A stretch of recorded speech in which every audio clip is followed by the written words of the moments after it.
Alors, on va voir comment récupérer des fichiers après l'exécution du sauvegarde. Et on va voir deux cas de figure, comment récupérer des fichiers qui sont sauvegardés avec l'agent Mars et aussi récupérer depuis un snapshot d'une machine virtuelle. Maintenant, on va voir comment restaurer des données. Et bien évidemment, lorsqu'on a sauvegardé ces informations sur Azure Backup, on verra comment récupérer en cas de suppression de données on veut récupérer. On va juste suivre quelques étapes. Pour cela, on va se connecter à notre machine virtuelle.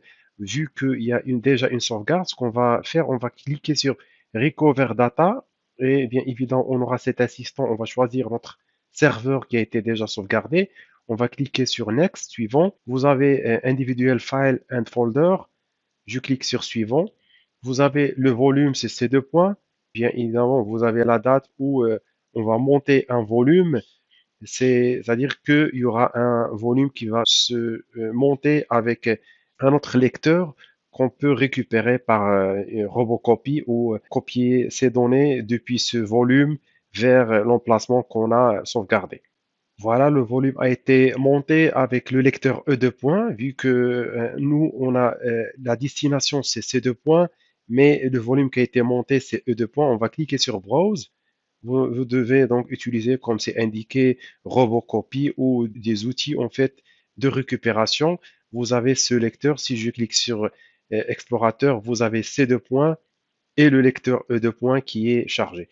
Je clique par exemple, éventuellement si j'ai un fichier qui est supprimé, je peux explorer par exemple le profil que j'ai sauvegardé, le bureau, par exemple, j'ai les deux fichiers qui apparaître ici dans le desktop. Bien évidemment, ce sont les fichiers qu'on a sauvegardés. Comme vous voyez ici, c'est C2 points, la source, et bien évidemment le disque temporaire, c'est E2 points. Vous pouvez quand même faire un copier ou vérifier avant de restaurer.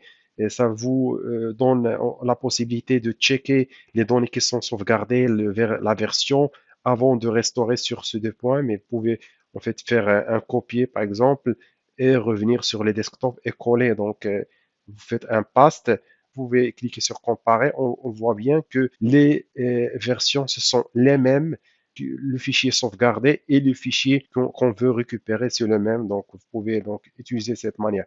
Dès que vous faites votre restauration, vous pouvez cliquer sur un mount, c'est-à-dire vous allez déconnecter le lecteur ou démonter le lecteur temporaire qui est chargé par Azure Backup. Voilà comment on peut récupérer des données qui sont sauvegardées sur Azure Backup en quelques clics. Maintenant, on va voir comment restaurer des fichiers sauvegardés depuis un snapshot d'une machine virtuelle. C'est pas pareil, mais imaginons que on a perdu quelques fichiers qui sont supprimés sur une machine virtuelle et on va récupérer ça depuis la sauvegarde de la VM.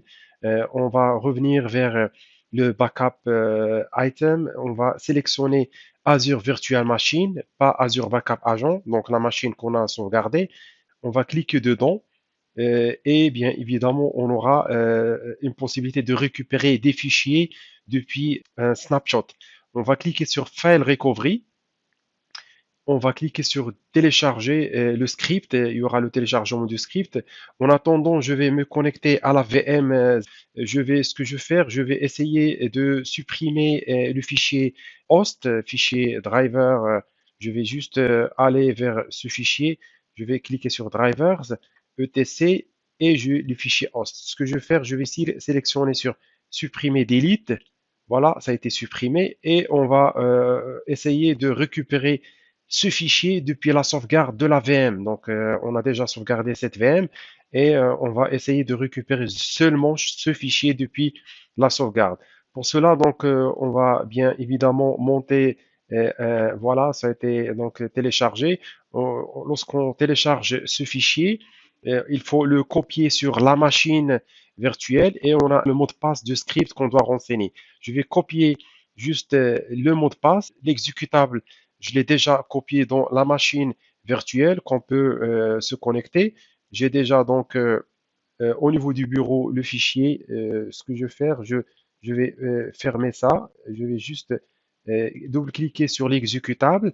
Il me demande le mot de passe que je vais coller. Je clique sur Entrée. Il y a un PowerShell qui s'exécute et bien évidemment, il va mapper un lecteur. Euh, on peut explorer les fichiers de la machine locale. Ça prend quelques secondes pour qu'il mappe le lecteur. Maintenant, on va explorer, comme c'est indiqué, on a un volume qui a été monté qui est F2 points. On clique sur F2 points et on voit, c'est comme le système d'exploitation qu'on a. On va aller vers Windows, System 32, et pour chercher notre fichier System 32 drivers, on a etc et on a le fichier host. On va faire juste un copier et on revient vers le fichier en l'emplacement où il y a drivers. On va cliquer sur etc.